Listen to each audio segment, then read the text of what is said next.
Assalamualaikum warahmatullahi wabarakatuh. Perkenalkan, nama saya Herlinda Nurrafa Sofia. Kali ini kita akan kuliah statistika elementer dengan materi analisis korelasi. Pada video materi ini akan dibahas mengenai metode-metode analisis korelasi dan bagaimana penerapannya dalam permasalahan real. Untuk itu, silakan simak video materi ini sampai selesai untuk mengetahui apa saja metode-metode analisis korelasi dan bagaimana penerapannya dalam permasalahan real. Yuk kita simak. Capaian pembelajaran yang akan kita capai pada materi hari ini adalah mahasiswa mampu melakukan analisis korelasi pada permasalahan real.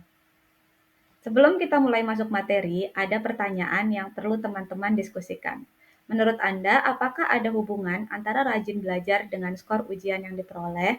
Pada beberapa kasus, kadang kita temui anak atau siswa yang rajin belajar akan memperoleh skor ujian yang tinggi.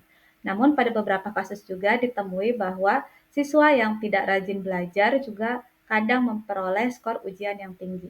Nah, bagaimana Anda merepresentasikan hubungan antara variabel rajin belajar dengan skor ujian yang diperoleh? Salah satu metode yang bisa Anda gunakan adalah analisis korelasi. Mari kita lihat definisi analisis korelasi secara lebih rinci.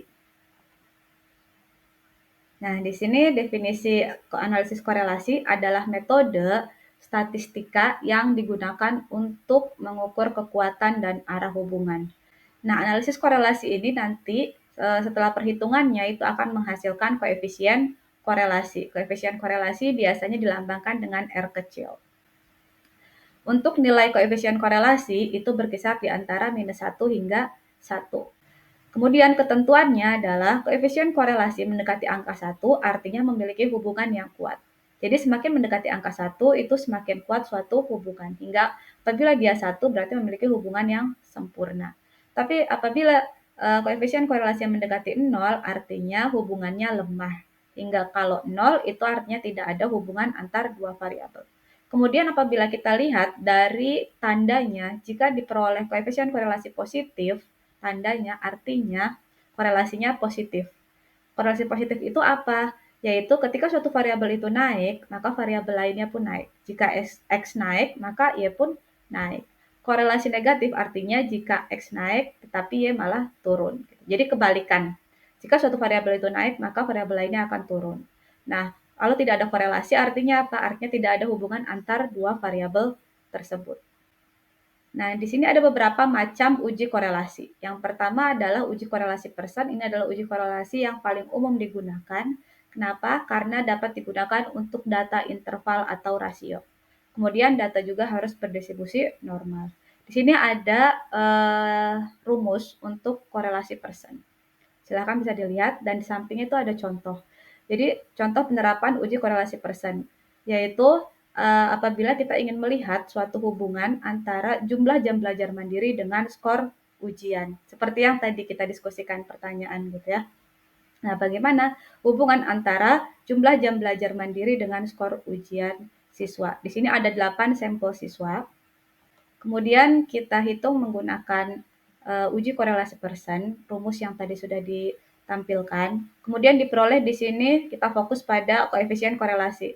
R-nya sama dengan 0,973. Artinya terdapat hubungan yang kuat ya karena mendekati angka 1 antara jumlah jam belajar mandiri dengan skor ujian. Di sini juga diperoleh positif.